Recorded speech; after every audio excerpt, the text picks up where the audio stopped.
as long as we're 6 feet apart. Oh, gosh. Yeah, you can take them on. Good evening, everyone. This is a call to order for the Bamberg School District 1 Board of Trustees meeting. Today is Monday, July 20th, 2020.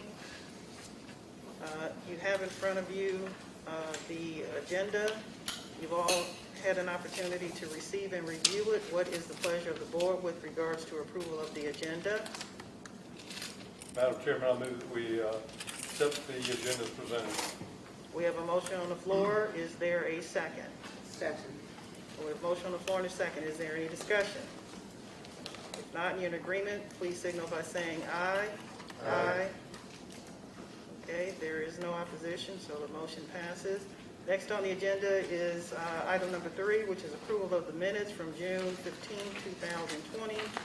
You all have had an opportunity to receive and review the minutes of June 15. What is the pleasure of the board?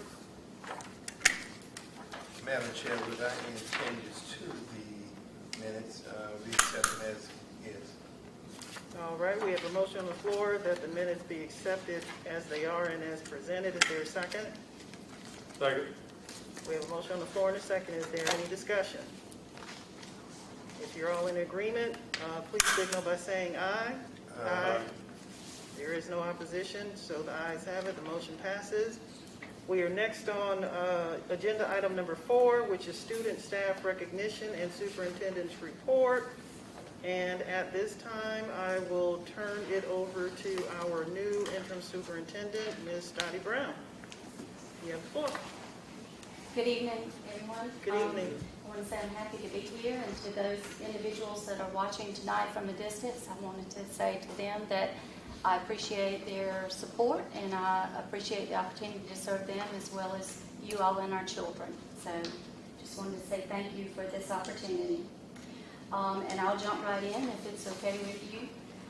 First thing that you have in your packets is the final copies of the Accelerated Task Force's guidance to South Carolina school districts. As you know, the legislation met a couple of weeks ago. They passed some of the CARES Act legislation, and the Governor McMaster's task force team finalized the guidance issued to districts. So this was given to us. It's available on their website. This is the guidance that we are trying our best to adhere to. But keep in mind, as we talk about these things, we will stick to these as closely as possible. There will be some instances where we can't do perfect distancing, given the situation or the classes involved. But these are guidance documents and not laws. So we will adhere to them as closely as possible wherever possible. So I wanted to provide you copies of that. So as we talk tonight about our reopening plans, noted that is the document that we are following. A couple of the things that I wanted to highlight in the document, you all were given as part of that, draft copies of our district reopening plan and each individual school's reopening plan. It's further back in your packet. It starts with a big diamond on your cover page. These correlate with the Accelerated Ed's guidance documents. So I'm going to go through and highlight some of the key points that we picked out of that guidance document. Governor McMaster spoke again last week, and so did Ms. Smiley Spearman, our State Superintendent of Education. So coupled with updates we've gotten from the Governor and from Ms. Spearman and the final regulations documents is how we've been drafting our reopening plans. But I would like to remind the board that these are living documents. They are changing daily as new legislation comes down, new regulations and new guidance that they're issuing by daily memos. So as of tonight, this is some of the reopening plans that we have began to draft. We wanted to present you guys with a couple of options so that you could help us with determining our startup date. But before we get into all that, I'll just hit some key parts in here that we're adhering to as we reopen regardless of the dates. Okay, the first, if you want to follow along in the Bamberg-Earhart District Plan,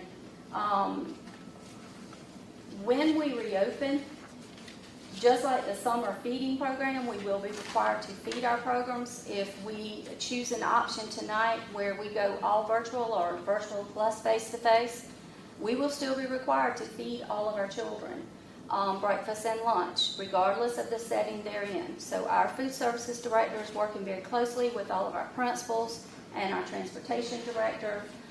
That will happen. So regardless of the setting we return to or what we vote on tonight, meal service deliveries will continue. We are planning to adhere to the South Carolina DHEC and the CDC guidance for social distancing, regardless if for staff, whether we're virtual, but for staff and students, if we choose an option to bring them back face-to-face with virtual. The bus riding, we are at, as of today, the legislation is still at 50% capacity for our district. We are not one of those districts that buses our elementary students separate from our high school because we're so small. So because we mix age groups, we are under that guidelines of 50% capacity. So that equates to one student per bus seat unless you live in a house with a sibling. Then you can put 2 students on a seat if you are living in the same house with that person. So just wanted to give you a couple of key points. The CDC guidance for social distancing is 6 feet to every extent possible. It's not mandated, it has to be exactly 6 feet, but it's to every extent possible is the wording that reads into that. So with that being said, what we have begun is the summer art reading program. So I'll direct you guys to this handout that's in your packet.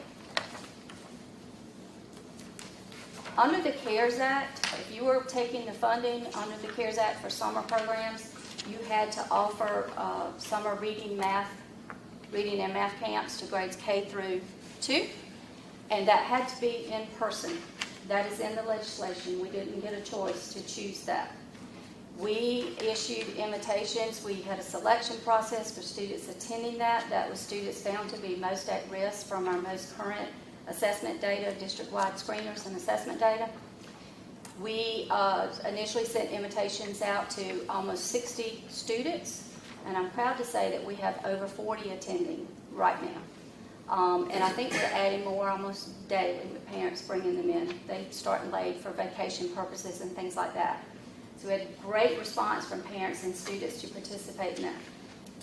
Ms. Kelly Sanders, our reading coach, and Ms. Stacy Walter worked hard to develop the procedures and guidelines for our summer reading program. There was a registration form. Parents came and did that in person while practicing social distancing. There was an explanation of the procedures as to the start and release times, the transportation times, the summer reading, and thus we end up with a whole procedural manual for parents and students that attended that program. So good job for Ms. Walter and Ms. Sanders for working so hard on getting those procedures in place in a relatively very short period of time to get that program up and running.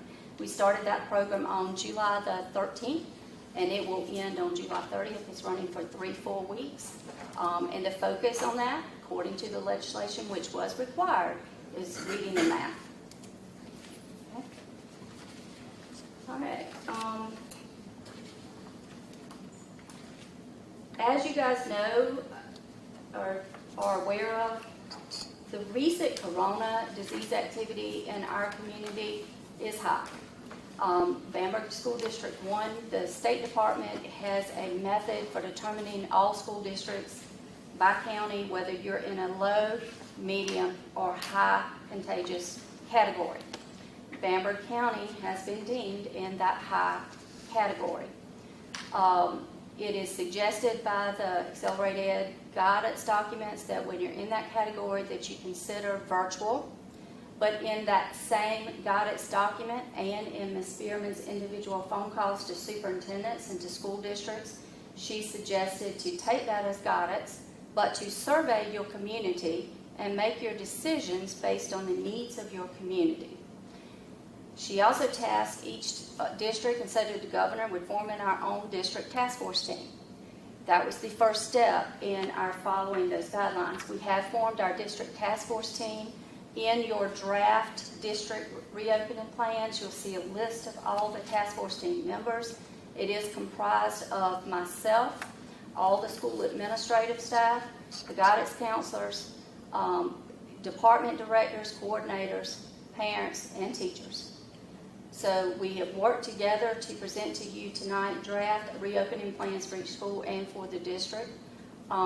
We then established a survey on the internet that went out to all parents. We did an alert call asking all parents to please participate in that.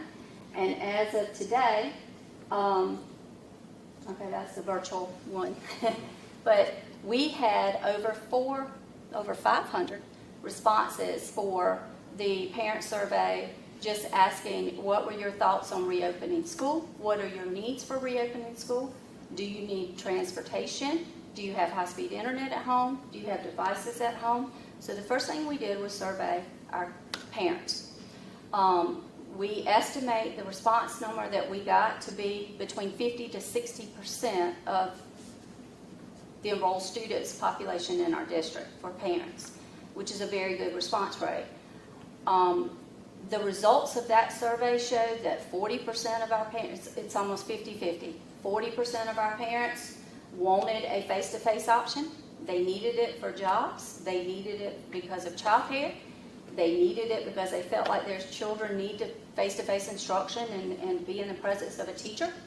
And 40% felt like they were going to choose virtual if we offered a virtual option. And the remaining parents felt like they were undecided at the time of the survey that they would make that decision later when they were given more information. So with that being said, when it was all said and done, it was 50-50, face-to-face, virtual. So after talking, having personal conversations as late as today with Molly Spearman, you know, she has advised that we make decisions based on the needs of our community. And while the guidance document says that districts that are in the high-risk category for contagions, if the needs of our community is to offer a face-to-face, to do so. And of course, you all have probably heard the governor's speech last week and also Ms. Spearman's again. They want to see plans. The district is required to submit final plans to the State Department. I will be doing that after we meet tonight and you guys vote on our new calendar and our start date and things like that. They want to see a face-to-face option in our plans. So I just wanted to put that out there before we dig deep into the options that we wanted to present to you guys tonight as far as choosing a plan that best meets our district's needs. Any online? Any online? Virtual learning. Yes, and we're going to talk about that right now. So one thing that was not in your packets, because Ms. Stokes and I, literally, we're still working on this today following late state meetings last week, were the two options that our district task force team would like for the board to consider tonight.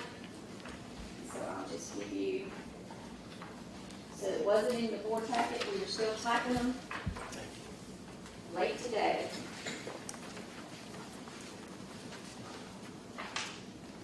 And Ms. Stokes. Thank you. Okay, so if you take what I just gave you and you take the calendar that Ms. Stokes gave you upon entering the meeting tonight, so these are the two options that we would like for the board to consider. I also wanted you guys to know that there are other factors that went into these proposed reopening plans. And on the first sheet here, it lists other districts, what they are doing, our neighbors. It is important for us to know what Bamberg School District 2 is doing. We share personnel and facilities with Bamberg School District 2, and we are consolidating with that district. It is also equally important that we know what Orangeburg Consolidated District is doing, because we share the Career Center with Orangeburg Consolidated District. We send an average of 100 to 125 kids over there a day. so that's a major factor in our decisions about our school calendar. I spoke with Dr. Foster 2 or 3 times last week, and I spoke with him again this morning. Their board meeting is tomorrow night. So what I've put here on this page for you guys is what Dr. Foster and his task force team and Orangeburg Consolidated District is planning to propose to their board tomorrow night. So I tell you all of this so that as we talk about our proposed plans, know that I think we've done our due diligence in trying to mirror what Bamberg 2 is doing because of our shared facilities and shared personnel, and to mirror what Orangeburg Consolidated District's doing because of our Career Center. Also know that these are just proposals, and as you decide tonight, know that tomorrow this can change with further guidance and more memos, and it could change. So with that being said, I just summarized what Bamberg 2's plans were, what Orangeburg Consolidated District's proposing tomorrow night, and I briefly scripted down at the bottom our proposal that we're presenting to you guys tonight. So rather than go through the 22-page district plan or the 202 accelerated plan option, I did a one-pager. I tried to make it public and parent-friendly, summarizing our proposals. Basically, we're coming at you, these 2 pages list 2 options, but we really have more options. Your option tonight as a board is to decide Bamberg 1's coming back face-to-face 100%. Your other option is Bamberg 1's coming back virtually 100%. Or you can look closely at these 2, it kind of blends the 2. There's one option that our task force team initially proposed like 3 weeks ago when first assembled. If you'll look at the first one with August 3rd through 7th at the top, we have to do the leap week under the legislation that was passed as part of the CARES Act. It adds 5 additional days for instruction and orientation and remediation and teacher training. Districts have to add 5 additional days to the front end of their calendar. That's not a choice. So the task force team originally thought, well, we'll start August 3rd. That was in efforts to touch the calendar you guys had previously approved as little as possible. It was just adding those days onto the front. So the first option is having Leap Week August 3rd through the 7th. And by the way, Leap Week is intended for focus on grades K through 8, but districts can do K through 12 if they so choose. But we initially thought we'd do Leap Week August the 3rd, and then we would have our Professional Development Week August the 10th, which was already on the previously approved calendar, and then to continue beginning school on August the 17th, which was on our previously approved calendar. However, you guys know and I know that since that time, over the last 3.5 weeks, several things have changed. Other districts have changed their plans, and our COVID rates have changed. So the task force team reassembled today, and if you look at option 2, the little one-pager, there's a timeline, and by the way, it reads zigzag. We are now proposing a second option where we have Professional Development Week still scheduled for the 10th. And the reason why we kind of want to leave that week the way we had planned is because we had already planned so much professional development. A lot of it's mandated, with the crisis prevention and intervention training being mandated, our CPR training being mandated, our Safe Schools training, active shooter training, that's mandated. So we had a lot of things already planned. So we're trying to avoid rescheduling that if at all possible. So PD still being August the 10th, Leap Week being August 17th, and then all students returning August 24th in a virtual setting for 3 weeks. This aligns with what Bamberg 2 is doing. They are returning virtually. And this aligns with what Orangeburg Consolidated is proposing tomorrow night. They want to start virtually for the first 3 weeks. So our proposal is to start virtually for the same amount of time, because we do share that career center. And then by September 8th, which is what the governor and Ms. Spearman suggested last week, was coming back face-to-face after Labor Day, is to offer the face-to-face option to parents, beginning September 8th. Now, one thing I do want to say is with this proposal, we will, if this is the one that the board approves or agrees with, we have a survey up right now. We had sent a survey out to kind of gauge. One of the first things we had to do in the initial phase was gauge parents' interest in virtual. And we did that for several reasons. We had to know, as we redesigned our classrooms, what are we looking at in planning for face-to-face when we're trying to lay out classrooms, media centers, physical education rooms for face-to-face utilizing social distancing. So the survey was intended just to gauge parents' interest. As you can see, Mr. Padgett's pulled that up. Right now we have 416 parents interested in a virtual return to school. That's almost, we estimate 35 to 40% of our student body's parents.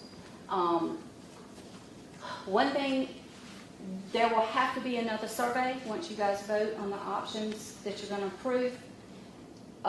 Tomorrow, a survey will go up asking parents to go ahead and register their kids if they're truly committed to the virtual choice.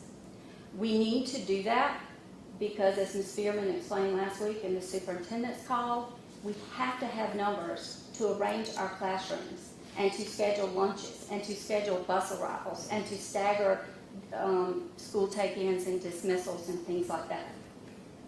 Quick question, and you mean they have to, like I said, commit to the virtual past this September the 8th, that everybody's going to do? Yes. If we go with option 2, everyone would do virtual through September the 8th, and then we need the ones that are committed To to continue virtual that. after September the 8th, and then it will have to go through the end of the semester? Yes. Or the, What our proposal is that any parents that commits to virtual at startup will start like everybody else on virtual, but even after September 8th, we're going to give them, Mr. Hires, till July 31st. That's going to be the deadline when you sign that survey.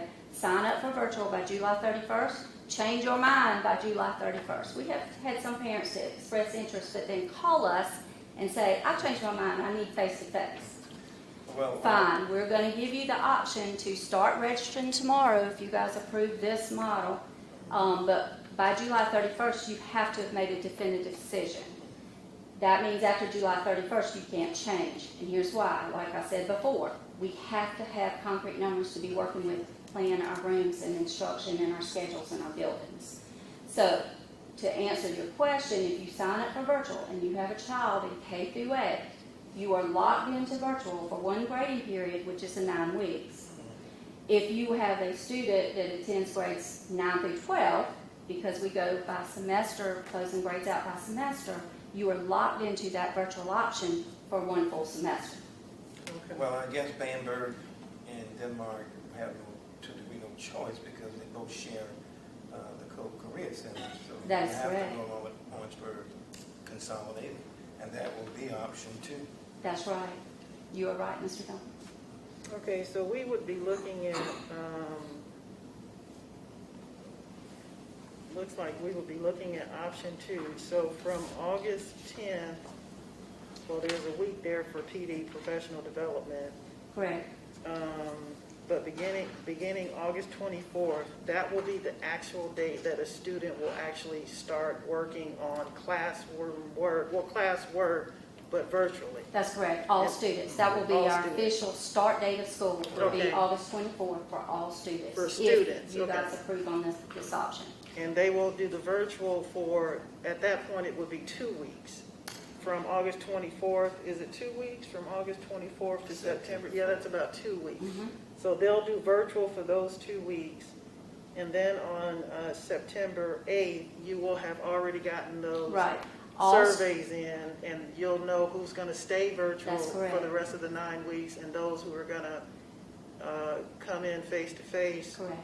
Okay, now, so, well, my question is, they will have to, you're saying they will have to choose I think you answered the question already. They'll have to choose virtual and stick with it, or they'll have to choose face-to-face and stick with it. They won't be able to do both. They cannot. Now, we do have in our plans, of course, we know children are going to get sick, staff are going to get sick. So we, in our draft plans that you've been given, each school has a plan in there for what happens if a child gets sick. If a child gets sick and has to be out for a week or 10 days, they can immediately revert to virtual. Okay. When they're well and can return to school, cleared by their physician to return to school, they come back face-to-face, except for virtual. If you sign up for virtual, you have to stay in virtual for the end of that grading period. Right. Here's why. If I'm a teacher and I have a math class, and I know that for 3 periods, I've got 12 kids or 15 kids in my class, I've got it set up for that number with social distancing.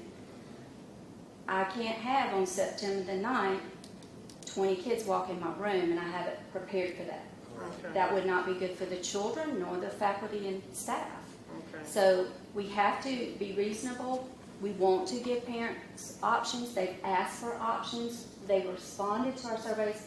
We heard them. Okay. We certainly want to provide the options, but we have to be reasonable and cut it off somewhere and ask them to work with us and understand we're driving our schedules, everything on numbers. So the numbers are important that they remain as accurate as possible for the duration of grading period.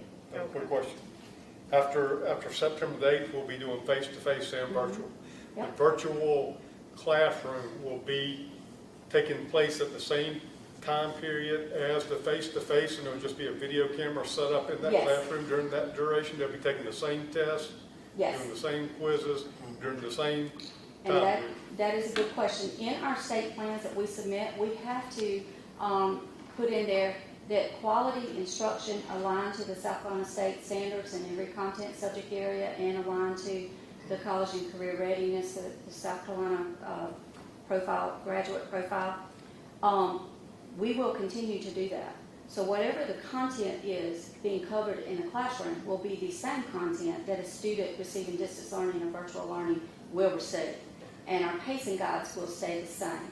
If, Mr. Hires, you're in an algebra class and this teacher's teaching these standards to you, but Ms. Bamberg, you're in that same class just doing it virtual, you'll have the same content. You will have the same test. You will have the same expectations. And that's one thing we want to be clear about too. Just like Ms. Spearman said, just because you're in a distance learning or virtual learning, we can't alter the expectations for getting credit for those courses or grades for those courses.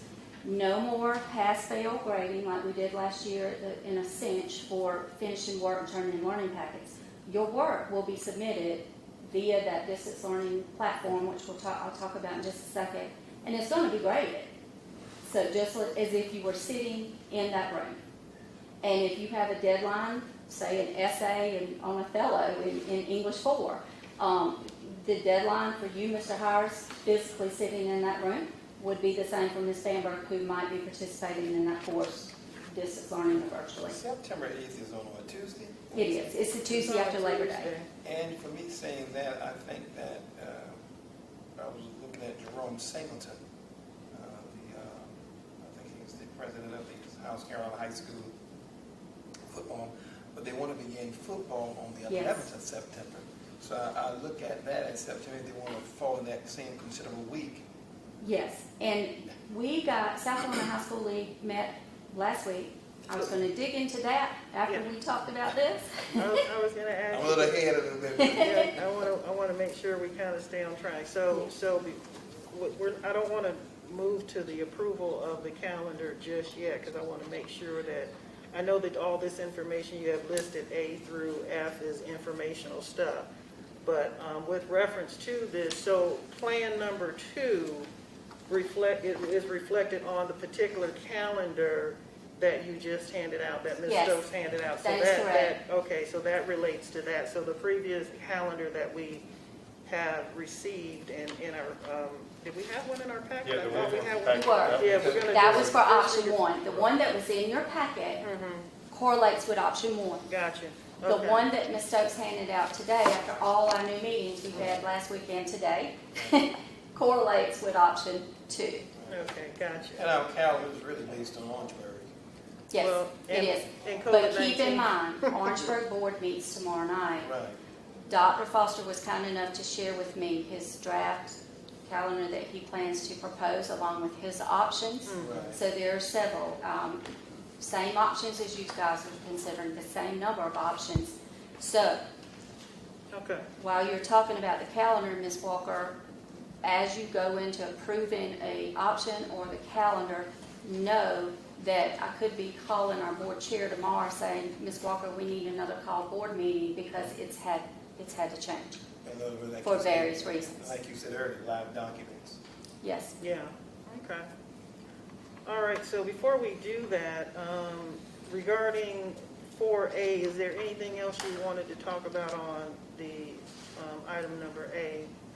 Yes, I received this week, or actually it was Friday, but by the time I got all of my mail opened, I was able to read it this morning, a letter from Mr. Joey Preston, who is our Administrative. county administrator. And it is encouraging us to sign a letter of support. Did you all receive one of these? I think Okay. we all did. So I received it. He is asking everyone to support efforts in trying to get the federal government to help secure broadband, high-speed internet in the rural areas of the whole country. Mr. Paget is here tonight. That is a problem in our area, as you all know. Mr. Paget is our technology director. He is working closely with the State Department and the agencies who are working for the State Department to help secure internet access and broadband accessibility to the remote areas in our county. Mr. Preston's letter goes right along with those efforts. The state has to know who these families are. Right. Where do they live? Where do we need to put broadband access? Where do we need to put high-speed internet access? So that's all information that they're counting on from us and from other agencies that can supply them with that information. So while he's working with the State Department representing our district, I feel like, and you guys can tell me what you read from his letter, Mr. Preston is asking for the district to support his efforts as a county administrator to work towards that common goal and getting all of our families in our county internet broadband access. Yeah, So- I did reach out to the county chair, Sharon Hammond, with regards to the letter, because I received my letter, I think it was on Friday sometime last week, and just kind of inquired with her a little bit about it, and that's essentially what he's asking. He's just asking for us to support their efforts. I believe there's CARES Act money and some other grant money that's out there for them to get, or at least tap into, in order to bring broadband to our community. And I think you and I have talked about it before, where we do have a situation where some of the kids may have internet service, but they may not have access to all of the different websites that they may need through Right. the learning process. So that would be one of the purposes of supporting it as well. And I'll tell you guys and tell the families that are listening, the district has the capability of going one-to-one with the devices. We started procuring devices last year and the year before. We are now such, and I'm talking about Chromebooks, we can outfit, and Mr. Paget, correct me if he's certainly the technology expert, so chime in is where I'm lacking. We can outfit every 3rd through 12th grader in our district and go one-to-one with the device. We have the devices ordered for our lower grades, K through 2. That shipment, we're still waiting on. As you all know, COVID has hindered particularly things coming from outside of the country and delaying shipments from all across the country. That's a little bit of the cause for our holdup. As soon as we get those last shipments, we have total capability to provide every student in our district with a device to use at home. That's taken care of. But then we ran into the problem with accessibility to broadband Internet, yeah. and quality internet services out in our rural areas. We had a problem. We can give them the device, but it's useless if you don't have good internet operating systems. So Mr. Paget, like I said, is working with the State Department teams and trying to find out where exactly do we need that accessibility. Okay. The State Department is furnishing MiFi hotspots to all families that need them. It is our job to get that information to the state. How many and who are they?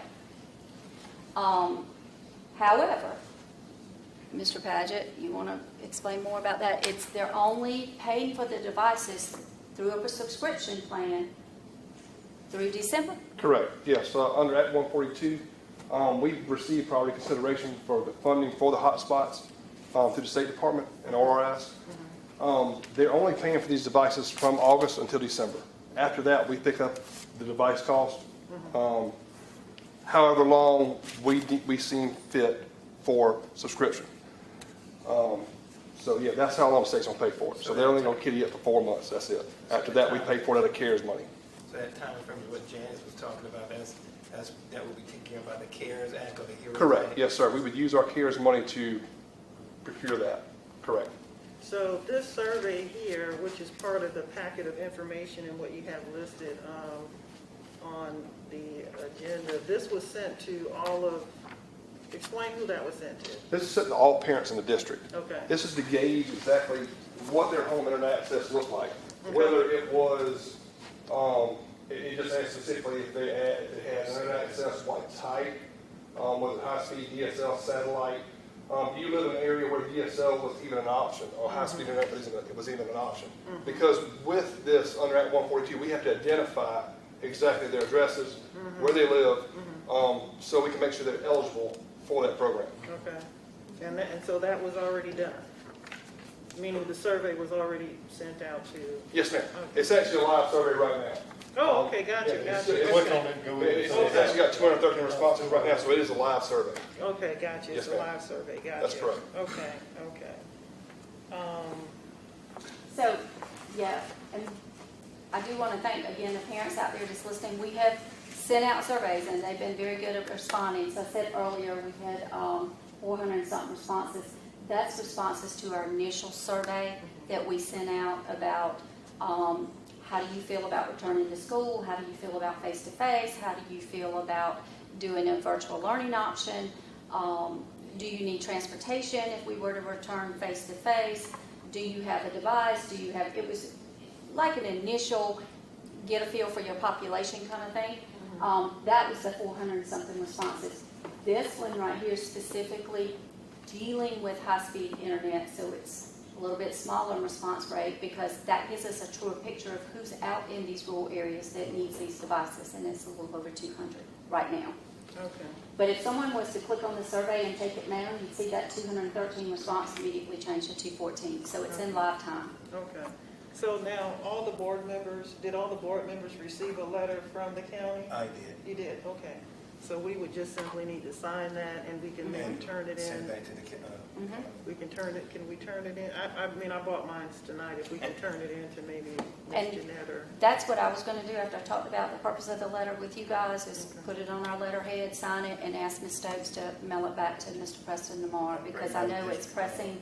They want to get these in so that we can start pushing for that funding to trickle down to us as quickly as possible Okay. to get this task accomplished. So now, do our letters need to go on letterhead, or can we sign what we have and then you all will do a cover? I think that's a personal preference up to you all, but we can put them all on Madam Chair, letterhead do if we you'd like. just make a motion then to support? Yes, we You have to make a definitely motion for gonna need this? it. Okay. I think it's the right thing to do. Right. okay, safe side.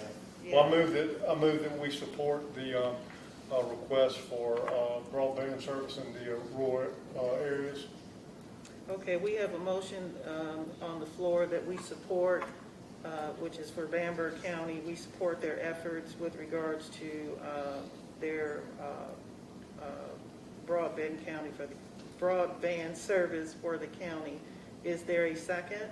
I'll second it. Okay, we have a motion on the floor and a second. Is there any discussion? If not, and you're in agreement, please signal by saying aye. Aye. Any opposition? All right, the ayes have it. So that takes care of that under reopening of procedures in schools and all that. Is there anything else, Ms. Brown, that you wanted to talk about for items A through F? I do. Okay. Under D is high school, the athletics league. Okay? Last week, on the same day that the governor spoke and Ms. Spearman called a phone call right before the governor spoke, there was a South Carolina High School League's meeting that morning. Districts were asking the South Carolina High School League to please provide us with current guidance on what to do about sports. As you all may have heard, we had halted all practices, trainings, everything for all sports as we moved into that high risk for contagions. However, districts then, we were running towards the end of that deadline as to how long it was halted for. So last week, South Carolina High School League met. They gave new guidance out as to when sports can continue, and it goes right along with what Mr. Duncan was saying. They have given a timeline for when they can begin the sports. Let me flip to the page where the timeline is. Isn't that Okay. in September? September the 11th, and the first football. Yes. So start date for all sports, September the 11th. That's all fall sports. That includes football, girls volleyball, cross country, and tennis for our district, and cheerleading. We don't do competition cheer, but we do offer cheerleading. So all teams can resume practicing and practice from now up until the fall sport timeline or start date. At that time, our athletic director, Mr. Williams, explained, at that time, like basketball, workouts will have to stop. And then your fall sports pick up with those dates. Okay. They are, right now, remember this could change tomorrow. They've cut football season down to 7 weeks. And everyone starts region play on September the 11th Okay. for football games. How many weeks was football? You said they cut it down? Yeah, they did. We normally play 14, 15 games a season. We'll be with the playoffs, it's 11, I think it's 10 or 11 with the Yeah, regular it's season. 11. Yeah, with the regular season, so that it's 7. Oh, It is wow. down because of the time that we're losing. So it'll be 7 regional play games. Mr. Williams said that we can do some scrimmages. We can do 2, I think is what he said. So anyway, they did issue the final guidance for that. And you're right, the dates, when we start, when sports starts, Yeah. there are a few days off, but kind of run in parallel. Yeah. So, and September 21st is the latest possible date to have a first practice day for football. So Coach Williams and the entire athletic department are going by these latest high school guidelines for the athletic programs. Okay. Social distancing.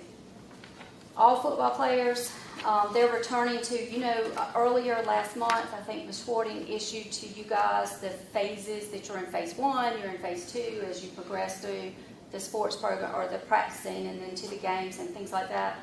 Mr. Williams said that we are back when they return to practice on Monday, that they are back to what's called phase 1 precautions. All players are wearing face masks when they're not actively engaged in a practice thing. Yeah. Standing around waiting for practice to begin, waiting after it's over with, or in between an activity where you're having to switch activities, all players have to wear masks. All coaches, all staff have to wear masks at all times. We have moved, Coach Williams has moved the practices to outdoors as much as possible, except for in inclement weather. That way it allows for further social distancing. They've also split all the teams up into small groups and working with the small groups at different times. They're using staggered times for practices. For indoor practices, such as right now, the basketball teams will start a few practices. They have designated areas. They have designated doors where they enter and exit to reduce touchable surfaces and contaminations across the school. And then after each practice, we have assigned custodians that are cleaning the rooms, facilities, and equipment that has been used. That was going to be my next question, where was the cleaning after Yes. they've been used? Okay. After use and before the next group. Okay. Okay. And then at the end of every day for the next morning. Okay. All right. So, and Ms. Bloom, Ms. Devon has been great at getting us the cleaning supplies that we need. We're good on the cleaning supplies, we're good on the spray, Okay. just making sure that it adheres to the cleaning supplies that have been approved to kill the viruses and all the contaminations. Okay. Okay? All right. Now, the reopening plans, that was item E. Mhm. I briefly went through that because we still have to add to those. We cannot finalize those. Remember I said they're briefing documents? We really have some things to go back and add into those after you guys make a motion and approve the option tonight, the calendar tonight. So I gave you the rough drafts of them, but no, they're not finished because we couldn't finish them until we had a board meeting. Okay. Okay. Does that make sense? Yep. I do want to talk about health and safety precautions. I want all of you all to know, I'm sure you do know, but I want to remind you and all the parents and families listening that the health and safety and well-being of every child in our district, every employee is at the forefront of our thoughts. We are following, like I said earlier, to the greatest extent possible, the CDC guidelines and whatever option you choose. But if it is the option that we like as a task force team, which is that offering the face-to-face model and doing the virtual with the face-to-face, I want to reassure parents that if that is the option that is chosen or voted on tonight or selected, that we will exercise the CDC guidelines to the greatest extent possible. We are redesigning classrooms for social distancing. Principals are working on schedules to stagger intakes, dismissals, meal preps.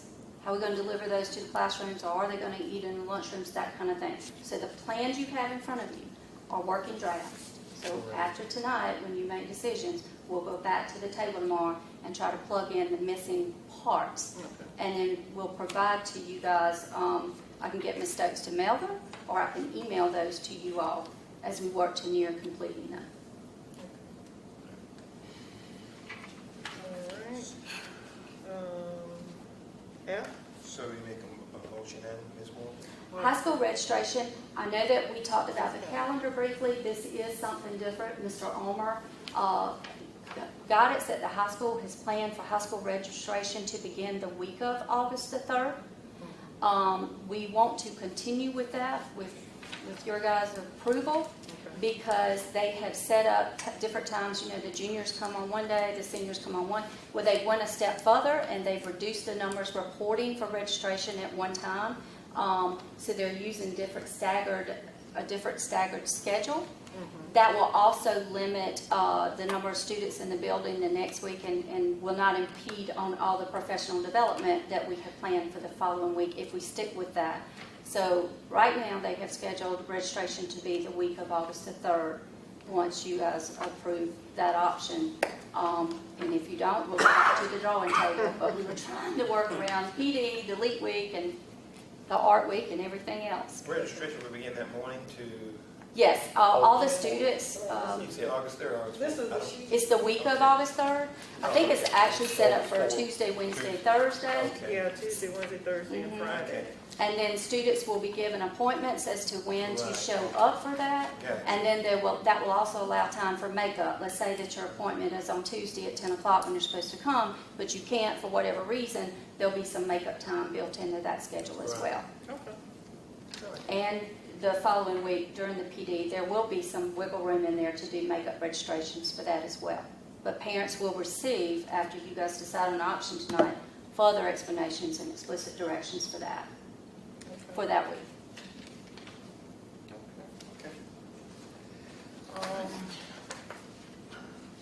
Is there anything else? You've gone through pretty much all the items right now, I think, unless I'm missing something. So I guess at this point, we would need to vote on option 1 or 2, and then the calendar, understanding that anything is subject to change because of COVID-19. I know that we can vote on it today, and you guys could move on it tomorrow, and then on Wednesday, something could happen that could be drastic. I think we all understand that everything that we're doing is pretty much surrounded around COVID-19 and the health and safety of our kids and our teachers and our staff at the school. So I would like to say one more thing, Ms. Walker and board members, if I may. Last week, I received as a superintendent, but also from Ms. Spearman, and ironically in another email from the governor, a letter to all the schools in South Carolina on behalf of the South Carolina chapter of the American Academy of Pediatrics. They sent this letter to the governor as well, and the copy of this letter is on this peach-colored paper. The American Academy of Pediatrics is strongly urging schools to come back, to reopen, and to offer that face-to-face option. There are a number, I'm sure you guys have been listening to the news, and our media representative here tonight, I'm sure she's seen all these stories. There are a number of students, children all across America, but particularly in the state of South Carolina, that are unaccounted for youth. The state wants those children tracked down and accounted for. Schools help do that when they come to us face to face. The other part of this is the social and emotional and physical well-being of children. Schools play a critical role in checking on the social, emotional, and physical health of children. So the American Pediatric Society and our South Carolina chapter are strongly urging states, districts, and schools to reopen quick, and to bring back students face to face as much as possible. You might have heard on the news last week, Governor McMaster said that the number of reported child abuse cases dropped 50% compared to last year this time. And while some might think, well, that's good, well, no, it's not good, because it's dropped because 90% of their reporting comes from the schools. So it's not, as one of the speakers spoke last week at Governor McMaster's press conference, it's not that it's stopped. It's just that it's not reported. Schools are not able to report because we don't have the children with us. It's still happening. So they are encouraging schools to offer that face-to-face option as well. Yeah, I saw some percentages, and I don't recall where I saw it at. I'm not sure if I saw it in the packet because my eyes started going crossed with all the information. But I did read through everything. But I recall some statistics with regards to percentages of students, and I'm sure you would be happy to report that Bamberg 1 did not have any student that was not accounted for. So that's a blessing. That's great. Before the end of the last 9 weeks, we had some students that had not turned in learning packets. After that time, principals, assistant principals, myself, we started hunting down parents. We went door to door. We did find some students had to move and relocate because they were staying with family members, or with school being out, it was because of childcare, things like that. But we were able to find all of our children. Miss Miller actually had one that had left the district and moved away. The rest of them, we accounted for 100% of our children. So we appreciate parents' understanding in our efforts to locate our children. We are bound by duty to do that by state and federal laws, and we will continue to do that. If we had a child who was enrolled or registered to be enrolled in our district when we got out in May or June 3rd, and that child does not show up on whatever day you guys approved for us to begin school, we're going to go looking, because we have to. And we have to keep a log of all of our child location attempts. We'll continue to do that. That's good. I did want to ask a question before we move on, and I'm sorry that I'm, jumping around. I wanted to talk to Bricky about this a little bit more with regards to the devices. that will be available to the students. How are you guys going to track who gets what? How do you plan to track all of that? Which devices? The mobile device itself, the Chromebook, or Yeah, the? I'm referring to it, the kids that are going to learn virtually, and or something happens and dealing with COVID-19 and we are now back to where we were in March. Right. How do you all track? So first thing, every kid is going to get a device, Yes. Okay. regardless if they are face-to-face or virtual. Okay. Yes. So if we get caught in that situation again, the face-to-face children will go home just like the virtual and just start virtual instruction just like the rest. Okay. Okay. Okay. In other words, no child left behind. Yes, it's very similar to how we issue textbooks. Each device will have a serial number. We have a scanning and a barcoding system. That device will be scanned into our inventory, and then we issue out the device to John Hires has this device and this serial number. Ms. Bamberg has this device. And so that's our tracking method is accountability. But every single child enrolled in our district will be given a Chromebook. Okay. And What we'll I wanted issue to them know, how out we just go like a around. textbook. And to clarify virtual instruction, you asked the question, would it be a live stream? There will be instances where that will be utilized. Yes. There are also instances where a pre-recorded lesson or instruction will be also handed out to those students as well. So it's kind of a hybrid, type deal. Everybody thinks the live stream is the end-all be-all for virtual instruction, and it's a great tool, but there are also, like I said, pre-recorded lessons that can be utilized as well. Yeah, and I would like to explain too, so I'm glad you asked these questions. We utilize our distance learning platform, and even in our face-to-face, we began, particularly last year, utilizing Google Classroom. It is one of the two programs that the state is supporting for districts to use. First of all, it's very secure, very reliable, and relatively easy for both districts and students to use. So last year, we started training staff on that. Even the year before, last year the training got more intensive. Mr. Coffey's also present tonight. He is our technology coach. He provides the explicit PD to the staff. So our staff for the past 2 years has been undergoing Google Classroom training and getting proficient in already doing. We, and I'm guilty of it, use virtual/distance learning interchangeably. Probably a better word to describe what Mr. Padgett was saying as far as a hybrid instructional delivery is distance learning, where it could be where teachers are recording themselves doing a lesson and uploading it. It could be every Chromebook, every teacher has a device too. Those devices have a camera in it. If she's teaching an algebra lesson, she could very well be recording herself or in live time and be streaming that through Google Classroom or uploading it later for students to log into and access. In your draft plans, all principals will have a plan in place once you guys approve whatever option we're going for tonight. They've already started drafting them. You'll see that teachers will be required to upload lessons by a certain time each day of the week. Students will be required to log into Google Classroom because that's two things. That's accountability for them to be accountable for the same content, standards, and pacing as kids that are coming live, but also for attendance purposes. We get to keep attendance, and we are required to keep attendance for virtual learners by the State Department. Google Classroom allows us the opportunity to do that when you're virtual. So our teachers have been receiving training. They're familiar with using Google Classroom. We'll continue to use that. We'll build upon that. Mr. Coffey has put together explicit, more advanced PD for teachers this year and for all of our new staff that we've hired. You guys know we've hired new teachers at basically every school. So we'll take them through that process step by step. We're going to hold their hands. We're not going to just say, teachers, here it is, here's what you got to do. No, we're not. We're going to make sure that all of our teachers are comfortable and ready to provide this distance learning instruction. But we will utilize Google Classroom.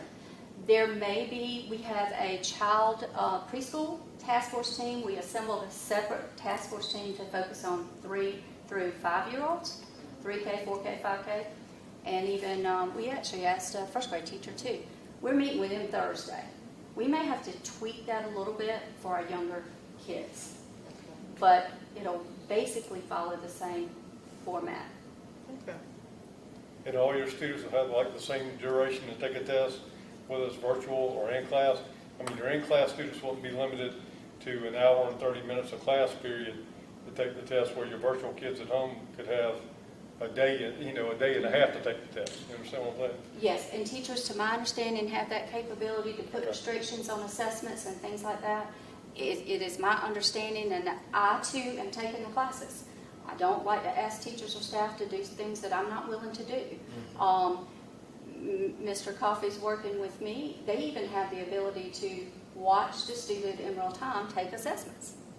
All teachers will be asked to, if you are in the virtual option, all teachers will be asked to set aside times each day, each week, to make sure that you personally contact that student, or you make yourself available for additional tutoring, remediation, explanation, just to have that face-to-face time, even if it's over a computer screen, that, hey, I'm having trouble with this assignment, or I'm having trouble with this process. Okay, well, let's you and I make an appointment, and we'll meet through a Teams meeting, Google Teams meeting, or Google Meets meeting, and talk about that. And so it's in live time. Okay. I will say that we'll be much better prepared this year when COVID hit us last year. Earlier, we had no warning. We went Exactly. from school Exactly. to no school and figured it out, and you all did a tremendous job then, and I'm seeing by the work that you all have put in that you're doing a fantastic job in preparing for summer school that we're having, as well as our upcoming school year, and seems like you all have been very flexible. I have gotten some phone calls and questions from parents and the public asking what our plans were. We have reserved going public because we were waiting on the board meeting. I do want to explain that. We want to be as transparent as possible, with the understanding we have processes we have to follow. So tomorrow, after you guys vote and approve an option tonight, the public's going to get as much of us as they can stand. We had a principals meeting this morning. We are going to, I've asked Mr. Paget and Mr. Coffey to set up a district website, separate, like other districts are doing, specific to our reopening plans, so that you don't go to our traditional website and have to muddle through all that to find information. Just click this link and it'll take you right to our reopening plans, our school plans, our district plan, our calendar that you guys approve, our options, and any other directions on there. And then as we get things completed, like the day we're going to disseminate devices, that'll be posted as well. I want to keep the two-way communication with parents and myself and any other district administrator open. I want there to be a way that they can contact us via the internet or via email, via phone, whatever. All that contact information will be on that site. We're going to make it as concise and all located in one place as possible. So tomorrow, that's coming.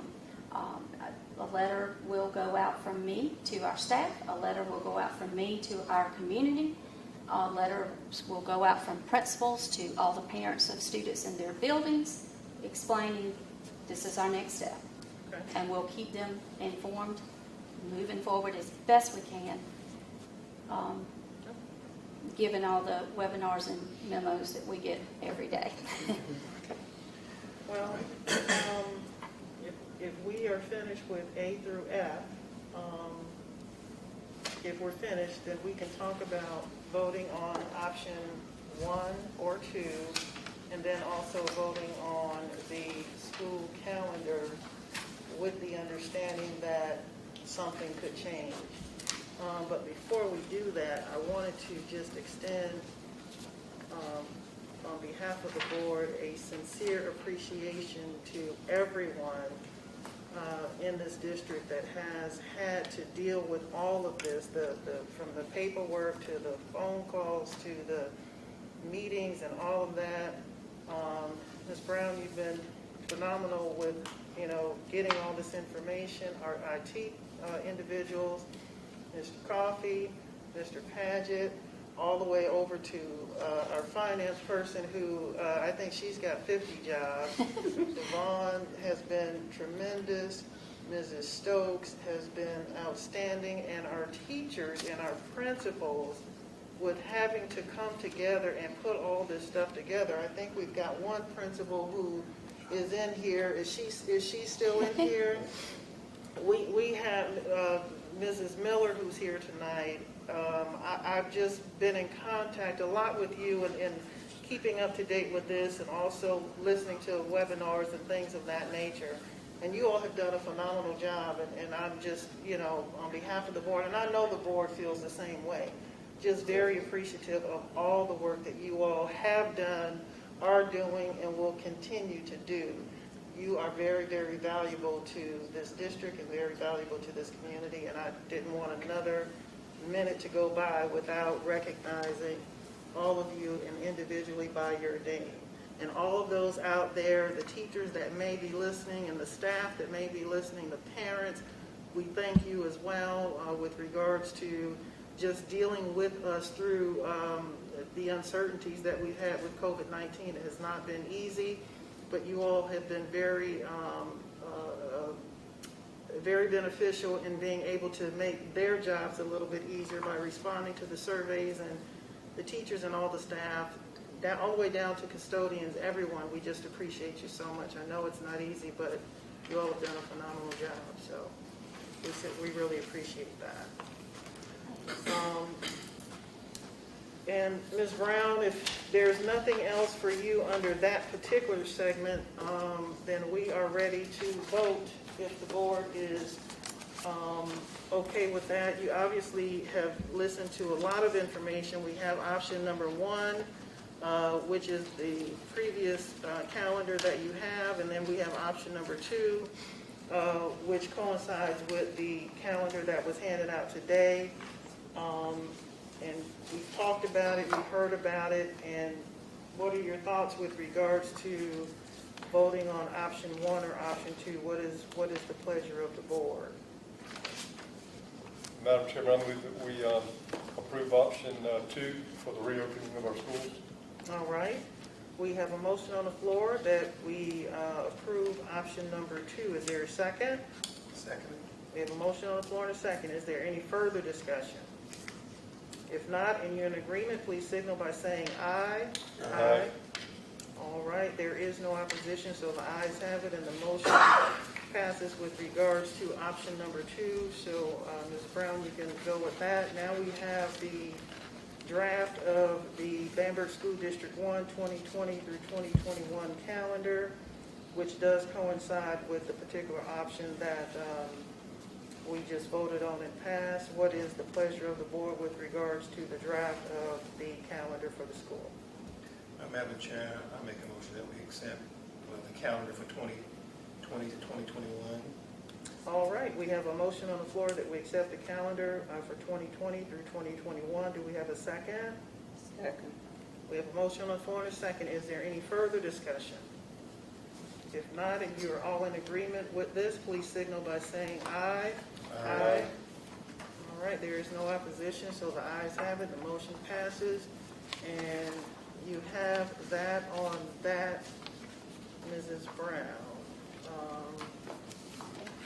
I know the next item on the agenda is talking about the parent and employee survey results. I just want to hit that again. I want to say again, thank you to all the parents that are participating in all of our survey results. It's given us valuable feedback. I would like to say that in addition to surveying parents, we surveyed all of our staff. And almost 80% of staff wanted a face-to-face option. So I'm glad that you guys voted on option 2. We are trying to stay parallel with our neighboring districts, trying to adhere to guidelines from the State Department and our governor, and also trying to cater to the needs and desires of our community. And that certainly includes our staff as well as parents of our students. So I did want to comment on that. And for those of staff that's listening tonight, faculty and staff, we do appreciate very much you taking the time to respond to our surveys. It gives myself valuable information, our technology personnel information, Ms. Devon Bloom information that she needs. So it is touching so many caveats when you do participate in our surveys. And I just wanted to say thank you to our staff. And they did it in an exceptionally fast amount of time. So big proud of them. All right, we are down to item number 7, which is a second reading of updated policies. Okay. Last month, you guys did the first reading. This is a temporary administrative leave that the South Carolina School Boards Association provided to districts. As you know, as we enter in reopening schools, we are going to be tasked with dealing with not only sick students, but also sick personnel. And whether it's them themselves sick or they're the caregivers for someone in their households who may get sick. So districts immediately started asking what to do when that happens. South Carolina School Board Associations have helped districts out by issuing out an administrative rule. You had the first reading on it last month, and I'm asking for the board to revisit these and do the second reading tonight so that Ms. Bloom and ourselves can adopt these as part of our policies, because I will tell you this, that our survey results have already yielded that we are going to have some issues with staff and catering to the sicknesses and things like that. So we really do need to get these talked about and decided on tonight. All right, you have heard Ms. Brown with regards to a second reading on the updated policies. You've also had an opportunity to not only have them last month, but also this month in your packet. And I trust And that you... if I could, just for refresher's sake, and for the people who are at home watching us and can't see these in front of them, I just want to reiterate what this is for. Okay. And Ms. Bloom, I'll ask her to chime in if she wants to further explain, because this does involve personnel and pay and time and leave and things like that. But basically, emergency paid sick leave will be paid to all eligible full-time, part-time staff for 6 qualifying COVID-19 related reasons, and it lists the reasons. Basically, if you're sick or someone you care for is sick. Such leave will be job protected and include the continuation of health insurance during the period of leave. I think Ms. Fording reviewed these last month and kind of summed up. If you turn to the second page, if you have, Ms. Bloom, you can explain this if you want, if you have your days, you can use Family Medical Leave Act for up to 12 weeks. Is there anything you want to say to just highlight the purpose of this? And 12 weeks is 12 weeks in a year. So Okay. once 12 weeks start, that's 12 weeks in a year. So it's not like it starts over. It's something where to cause you to be out again. 12 weeks is 12 weeks, and that only guarantees you hold your job for 12 weeks. And we also will take your leave too, until you run out of days. And then once you run out of days, then there'll be more conversation to be had. Okay. But it'll be on a staff by staff basis, how that's handled. Okay. Yes. And one thing that we are asking staff to do without breaking any confidentiality rules or laws, HIPAA, FERPA, whatever, is that if you have to be out sick, that you notify the district immediately, your immediate supervisor, or myself, or Ms.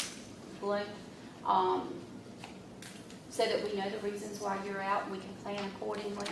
But for return, when you have to be out for, say, if you're out for COVID, that you either quarantine for the suggested number of days that under the CDC guidelines, which is 10 days, or if you return prior to that, that you have a doctor's clearance saying you can return, or whatever they may provide to you. They don't have to tell us what was wrong with you, but they do, I think, to get a grip on this, that we as a district should be able to ask staff, okay, well, provide us some kind of documentation that you are out, or you're out sick, and that you can return. The safety for everybody. And you said 10 days, is it 10 or 14? The guidelines say 10 days if you're, it says 14 if you're sick, expressing symptoms, or if you've been around someone who's sick, or you do 10 days of quarantine if you're not having any symptoms or don't develop any fevers. If you have, if you've been around someone, or if you have been sick, you can do 10 days and then 3 days of not having any fever with no medications for the fever. Okay. And I I printed those off late this evening because they have changed a little bit from what they were originally. So as they change, we've been printing them off and making sure. I've asked Mr. Paget, Mr. Coffey, that to provide direct links to the most current guidelines so that as they change every week, we can click on them and say, well, what's the guidelines this week? Is it 5 days? Is it 10? Is it 14? Or is it 10 days and then 3 days with no fever and no symptoms still? That kind of thing. That's wonderful. Unless you can provide to the district a medical excuse saying you can return prior to that. Okay. All right, well, you've had an opportunity to hear further clarification on it. What is the pleasure of the board with regards to a second reading on the updated policies A and B that's listed on the agenda? Madam Chairman, I move that we approve policy GCCR2, COVID-19 related leave for professional staff and for support staff. All right, we have a motion on the floor that we move forward and approve the second reading of these two policies. Is there a second? Second. We have a motion on the floor and a second. Is there any further discussion? If not, you're in agreement that we move forward and approve the second reading. Please signal by saying aye. Aye.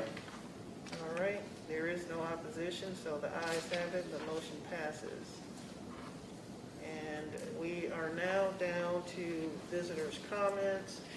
Before we do that, I do have something I would like to take care of. Okay. I would like to recognize, take this opportunity to recognize and to provide certificates for those of you board members that have advanced in your levels as a board member. So, Ms. Gwendolyn Bamberg, I'd like to present to you a level 2 certificate and your gold pin for reaching level 2, which is certificate of years as a board member. Thank you very much. Thank for you. your service. Thank you. And also Ms. Janet Walker for reaching level 5 and a red jewel pin for that status. Congratulations and thank you very much for your service.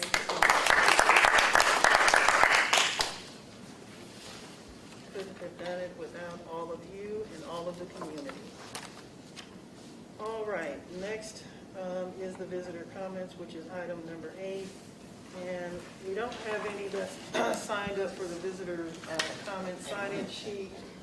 However, the media was here prior to the sign-in sheet. Did you have any comments with reference to the agenda items? The only thing that, well, I think there's a lot of information. It is. And as you laid it out, actually, Mr. Hires answered my questions. Okay. And I was sitting here jotting down. But the only one I can think of is, when you were talking about the teachers, did you say that they were all comfortable coming back, or have you had any that were not comfortable coming back? Okay, it's 80%, about 80% of our staff that responded to the surveys Okay. felt very comfortable in returning, requested for us to return, wrote some comments about, I need my students, which attested to the dedication that our staff had for education and our children and serving our families. So yes, the results from our teacher survey indicated nearly 80% of the staff that responded to the surveys felt comfortable in returning. Okay. Well, the ones that, if there are any that have not felt comfortable at all about coming back, will all teachers be required to return? No, ma'am, and that's a great question.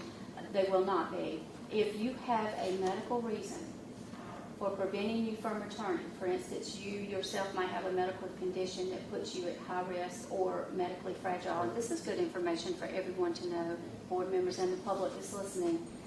If you provide us with support documentation of that, not asking for your health records, just a brief statement for your physician, something like this, Ms. Bamberg or Mr. Hires is not able to return given a health condition that prevents him from doing so. At that time, we're going to deal with those on a case-by-case basis, and that comes from direct guidance from Ms. Spearman, our state superintendent. We're going to deal with each one on a case-by-case basis. We've been encouraged to utilize those teachers as virtual teachers. And we're going to provide training and professional development for them to have that option to do so if their health condition allows them to. So no, there will be extenuating circumstances for every individual that can't come back that we're going to deal with on a case-by-case. And Ms. Spearman advised all superintendents in our last 2 phone calls that if we run into a case that we simply do not have the answer for, to call her and she'll personally work through that instance with us. Great. Perfect, thank you. That's wonderful. Okay. Well, thank you very much. Next on the agenda is item number 9, executive session to discuss student transfer requests, personnel recommendations for hire, personnel recommendations for resignations, personnel survey results, and student concern. What is the pleasure of the board with regards to going into executive session? Madam Chairman, before we go into executive session, was there any need to go over the McGregor and Company inserted? That was just for information only. That's just for, I'll start tomorrow. Okay. Just for information purposes. Okay, very good. Then I move that we go into executive session to discuss student transfers, personnel recommendation for hires and resignation, personnel survey results, and student concerns. Great. We have a motion on the floor that we move into executive session. Is there a second? Second. A motion on the floor and a second. Is there any further discussion? If not, in agreement that we move into executive session, please signal by saying aye. Aye. All right, there is no opposition. The ayes have it. Motion passes. We are now in executive session. We have a motion that we come out of executive session and a second. Is there any further discussion? If not, in agreement, please signal by saying aye. Aye. Okay, there is no opposition, so the ayes have it and the motion passes. We are now out of executive session. And what is the pleasure of the board with regards to action items? Madam Chairman, I move that we approve student transfer requests for students A1, A2, and A3, that we approve the personnel recommendation for hires for employee B1 and B2, and that we approve the personal recommendation for resignation for employee C1. All right, we have a motion on the floor. Is there a second? Second. Motion on the floor and a second. Is there any further discussion? If not in agreement, please signal by saying aye. Aye. All right, there is no opposition, so the ayes have it. With regards to agenda item 9A, B, and C, there is no action on agenda item 9D and E. So we are now down to item number 11. I will entertain a motion that we adjourn. Madam Chair, I move that we adjourn. All right, we have a motion on the floor that we adjourn. Is there a second? And a second. Is there any discussion? If not, you're in agreement that we adjourn this meeting, please signal by saying aye. Aye.